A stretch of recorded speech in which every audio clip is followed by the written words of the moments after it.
Hi guys, here's my mildly requested Franxx deck profile from the recent Summerfest tournament. The deck somehow went XO, and I'm as surprised as the next guy. However, due to that, I said I'd make this profile, and, well, here we are. So, a quick description of this Franxx deck is that it's a deck with strong utility and solid off-climax finishes, with a quirky level 1 game plan and some nice board disruption along the way. Is it still a strong set? No. Is it fun? Yeah.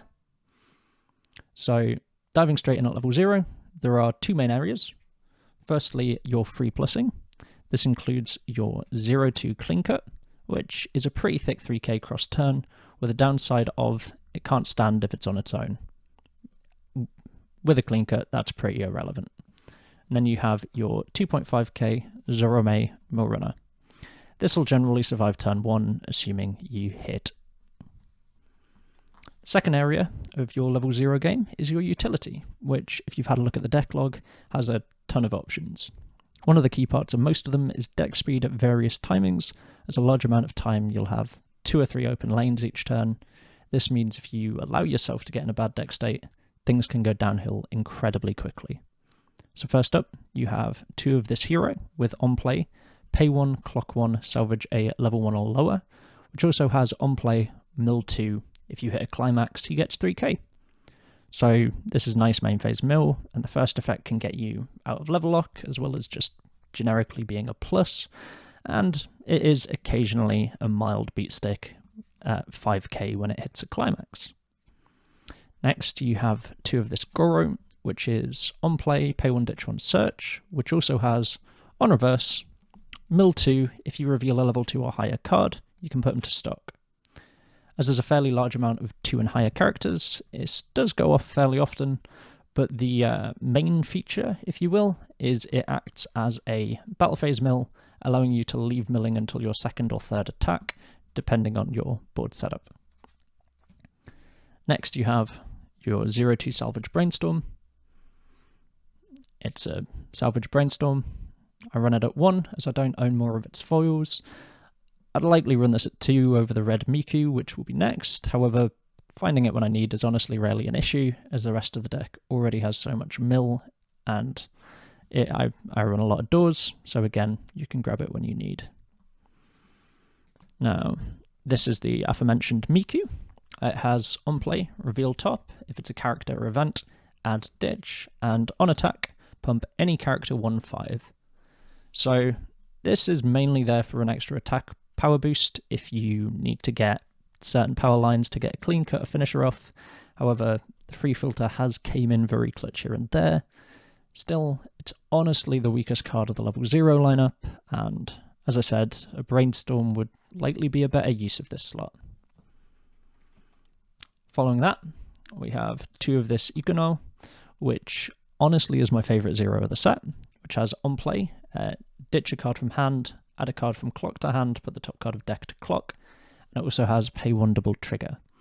Having a free ditch outlet and filter is handy, and it's combined with a useful stock out during battle phase. Card's honestly rather solid in combination with your level 1 game plan, when you can often push to try and trigger climaxes with the 0-2, and you can then pay them out straight after with this. Following that, we have this expensive 0-2 ditch climax salvage. It's useful, since you often don't need any of your climaxes to level 3, and provides nice waiting room access and selectivity, in addition to being a mildly big body at 2.5k. I personally would not recommend running this card in a max rarity deck, as it's expensive. I borrowed this from the wonderful Gothmomimus, and I'm honestly scared to touch it. If you wanted an alternative, I'd suggest running an extra Brainstorm, Miku, or Ikuno instead, so you can still boldly claim max rarity. Then finally, we have 2 of this Futoshi, which is part 1 of your merge package, which provides 500 in front, and also has pay 2, rest self, search. The power is sometimes useful, as is the pay 2 search. However, this is part of a greater package, which we will get to. Next, we have the level 1 lineup. The level 1 lineup is incredibly simple. Firstly, there's this 1-0 hero clean cut, which is the first part of your level 1 plussing engine. It's not huge by today's standards, but will consistently find reverses against most 1k1 decks. Then you have this 0-2. This has on attack, sack a parasite, which is any of the humans, reveal top. If it's a character, add it to hand. With these two characters in combination, you can essentially loop the 0-2 and clean cut over multiple turns while plussing along the way. And as this combo doesn't depend on a climax to work, you can pick and choose when you slam a climax or want to do poke damage. Your level 2 game is also quite simple. You have two 0-2, two 1 level 3 beaters. These sit at 13k against level 3s and get an additional 500 times other characters on act. And it's worth noting the merge package is an act. You can use this with an upcoming level 3 back row to get hard removal, and it'll generally sit at 15 all the way to 18k against level 3s. Then we have 1-0-2, 2-1 anti-change counter, which unfortunately is a ditch 2 cost rather than a sack counter. Honestly, it's just a staple for early play board removal when you're against something like Canada Marine and you just need to either mitigate damage or deal with a problematic card. It can also be nice to set off your act power pump on your level 3 beater as well, but that isn't often relevant. Finally, you've got two of these Kokoros, which is part 2 of your merge package. This also has a climax swap effect attached, but that's solely useful in its own package. So the merge effect has, put the green 0-0 under as a marker, search for this 3-2, Janista, and put that character on both of these characters as markers, which brings us to level 3. I run 3 of this Janista, which has on play from hand or deck heal, which is nice as your only access to early play heals. It also provides 2k and optional memory kick to characters in front, which can have some very relevant matchups, and it can not matter at all in others. Finally, it has a climax combo with a bar that has on play bar, pay 1, ditch 1 card, choose 2 of your opponent's characters anywhere on stage, and give them minus 2k. This generally means you can snipe off both your opponent's back row or reduce a character on your opponent's stage to a relevant power line. As stated before, your 2-1 merge also has a climax swap, which means that you'll pretty much solely use this to swap into the bathroom waiting room and do this combo when it would be impactful. Following that, you have 2 of these Ichigos with on play heal and on attack, pay 1, ditch 1, get 2k and on reverse burn 1. Simply a fine profile that can get pretty big with the back row, so that would be 14k. We run 1 of this Miku, which has on play pitch 1, both players free fresh, which generally only gets used if I feel my opponent's very compressed or I'm just not getting a kill and I'm as good as dead if I don't. But it also has cancel burn 1 for the turn it's played, and free burns are good burns.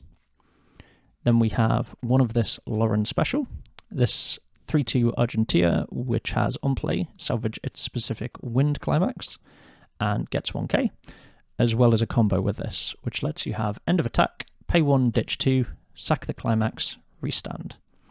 This combo is honestly pretty great, as it's incredibly self-contained, so it allows you to get away with only running 1 wind.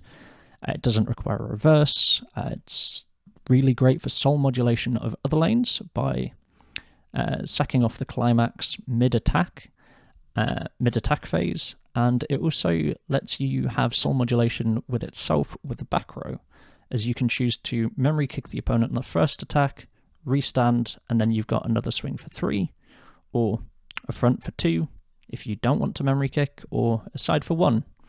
It really just lets you be incredibly flexible with this whole package. After that, you have what I consider to be the main finisher, which is 3 of this 0-2, which have on play, ditch a card, heal stock, and on reverse, pay 4, sack a character, burn 4. It's worth noting this effect is cross-turn, which is rarely relevant. However, you would be surprised how often it does make people have to extend to get out of range. Then finally, from level 3, we have this 3/2 soul plus soul event. This card lets you choose 2 of your opponent's characters, give them +4 soul each, and they can't side, essentially making them swing for 7 on a generic level 3 finishing turn. As it doesn't need to only choose characters in battle, you can throw it on characters attacking in open lanes too, which you can choose to have, especially if you're against a restand. You can use the 1/0 or the 3/2/0/2 as sack off to enable those open lanes. So you can essentially force even higher soul damage. And as you're running a compression-based deck, you'll generally be fairly confident it'll push the attack into a cancel. The downside of this card is that it puts itself to bottom of deck. However, if that would be relevant, you'd likely just not use the counter on that specific attack. Finally, we have the climax lineup. So, starting off, this is a 1-of blank comeback, which may seem like a bit of a strange decision. However, in combination with the 0/2/1/0, which has on attack, sack off a parasite, reveal top if character add to hand, will either grab you a character or miss and reveal a climax or event.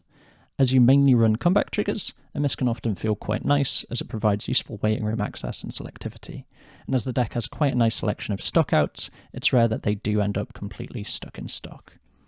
Following this, we have a 1-of blank door, which may seem like a bit of a strange decision. However, it provides a great deal of value in combination with the 0/2/1/0. The 0/2 with on attack, sack off parasite, reveal top if character add to hand, will either grab you a character or miss and reveal a climax or event. As you mainly run door triggers, a miss can often feel quite nice as it provides useful waiting room access and selectivity. And as the deck has quite a nice selection of stockouts, it's rare that they do end up completely stuck in stock. Following this, we have this 1-of blank gate, which may seem like a bit of a strange decision. However, it provides a great deal of value in combination with the 0/2/1/0. This 0/2 with on attack, sack off a parasite, reveal top if character add to hand, will either grab you a character or miss and reveal a climax or event. And as you mainly run gate triggers, a miss can often feel quite nice, as it provides useful waiting room access and selectivity. And as the deck has quite a nice selection of stockouts, it's rare that they end up completely stuck in stock. After this, we have a 1-of blank salvage trigger, which may seem like a bit of a strange decision. However, it provides a great deal of value in combination with the 0/2/1/0. The 0/2 with on attack, sack off parasite, reveal top if character add to hand, will either grab you a character or miss and reveal a climax or event. As you mainly run salvage triggers, a miss can often feel quite nice as it provides useful waiting room access and selectivity. And as the deck has quite a nice selection of stockouts, it's rare they end up completely stuck in stock.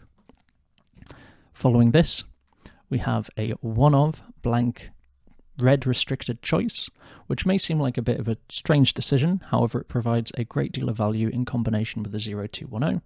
This 0/2 with on attack, sack off a parasite, reveal top if character add to hand, will either grab you a character or miss and reveal a climax or event. And as you mainly run red restricted choice triggers, a miss can often feel quite nice, as it provides useful waiting room access and selectivity. And as the deck has quite a nice selection of stockouts, it is rare that they end up completely stuck in stock. Following this, we have a 1-of blank standby, but to hand, not level restricted, which may seem like a bit of a strange decision. However, it provides a great deal of value in combination with the 0/2/1/0. A 0/2 with on attack, sack off a parasite, reveal top if character add to hand, will either grab you a character or miss and reveal a climax or event. And as you mainly run standby but to hand and not level restricted triggers, a miss can often feel quite nice, as it provides useful waiting room access and selectivity. And as the deck has quite a nice selection of stockouts, it's rare that they end up completely stuck in stock. Following that, as stated earlier, we have 1 wind, which is for the 3/2 Argentia combo, and 1 bar, which is for the 3/2 Janista combo. So, quick mention of a couple variations that you could do. So Franxx does have dual laners. That's a pretty fun deck. It has a goal similar to Trev's Dual Laners, however, instead of hitting 3 first and exploding, you aim to hit 2 first and then just compress and dominate board through the Nexol merge combo and the gloves counter. I found it far less consistent than this version, with more moving parts to set up your level 2 game.